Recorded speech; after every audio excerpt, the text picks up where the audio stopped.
Hello and welcome to another Bad Comic Review. This time we are looking at Fantastic Four issue 1, legacy number 646. This was put out by Dan Slott. There are 3 little stories in here. The first one, Signal in the Sky by Dan Slott and Sarah Pichelli. Sarah Pichelli and Elisabetta D'Amico did inks. Marathi Garcia was the color artist. The second story was by Dan Slott and Simone Bianchi. Simone Bianchi and Marco Russo, color artists. And the last story was by Dan Slott and Scotty Young. Jeremy Treese was the color artist. VC's Joe Caramungo was the letterer for all these. And the cover artist was Asad Ribic for the one I got. The editor was Tom Brevoort. Associate editor was Alana Smith. Okay, so the first story is called Signal in the Sky. It starts out with some various shenanigans. Johnny Storm's on a date or something with this guy Wyatt at a ballpark. Ben Grimm is out with Alicia buying cats at a street market. Yeah, I don't get that one either. And there's a signal in the sky. It says Fantastic Four. It's the original flare signal. They rush out there, but it's just some kids from Yancey Street screwing around. They broke into Ben's apartment and stole it. And we get some comment from a newscaster talking about how it's sad they're missing. And we get a little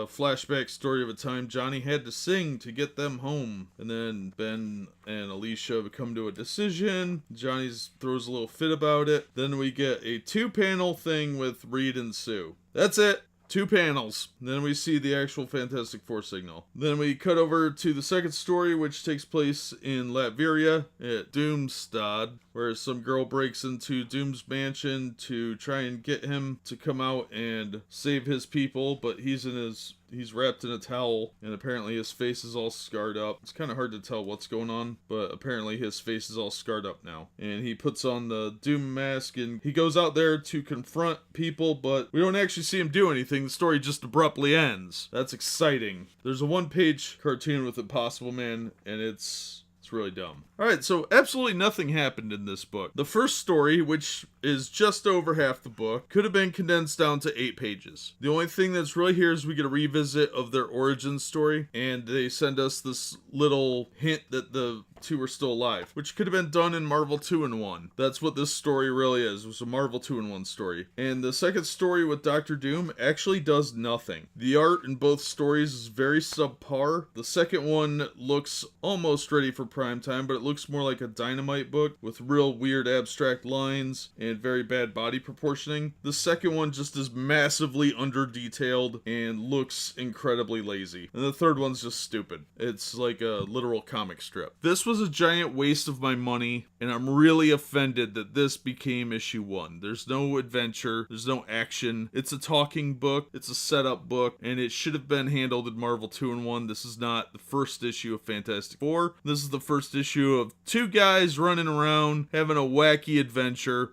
and 2 panels with their missing friends. And it's this Dr. Doom story in here. This is a waste of time. The Dr. Doom story could have been half as long, and the main story, like I said, could have been condensed down to 8 pages or less. There's no adventure in this book. This is an insulting waste of $6. Dan Slott's, first of all, a better writer than this. This was garbage. The cover quality was good, but the interior paper is the same garbage they usually use. So it's another clever trick to get you to buy issue 1. This is just another relaunch money grab by Marvel. Don't waste your money. It's not worth it. This is trash. And I'm not going to pick up issue 2. The Fantastic Four did not appear in this. The cover's a total lie. They could have re-entered the world with a bang and had this little backup story with the Thing and Johnny Storm. This was just a meandering mess, and it was not worth being in issue 1. I don't know what this is. You know what? I never thought I'd say this, but they should have given the book to Chip Zdarsky. He could have done it better, and he could have reintroduced the Fantastic Four in Marvel 2-in-1, where it probably should have happened. This story should have happened there. So I don't know what this is, and I don't know why I paid $6 for it. This is not worth the money on any level. The art is terrible on all the stories. These stories are little vignettes. They're not even adventure stories. They're not even about the Fantastic Four. They're about 2 people in the first story, and they're about Dr. Doom in the other. This is not a Dr. Doom book, and it wasn't even a full story then. I'm gonna wrap this up. I'm done ranting. I did not care for this. I will not recommend it. I think this is garbage, and it's a waste of money. money. But that's just my take. As always, thanks for listening, and we hope to see you on the next one.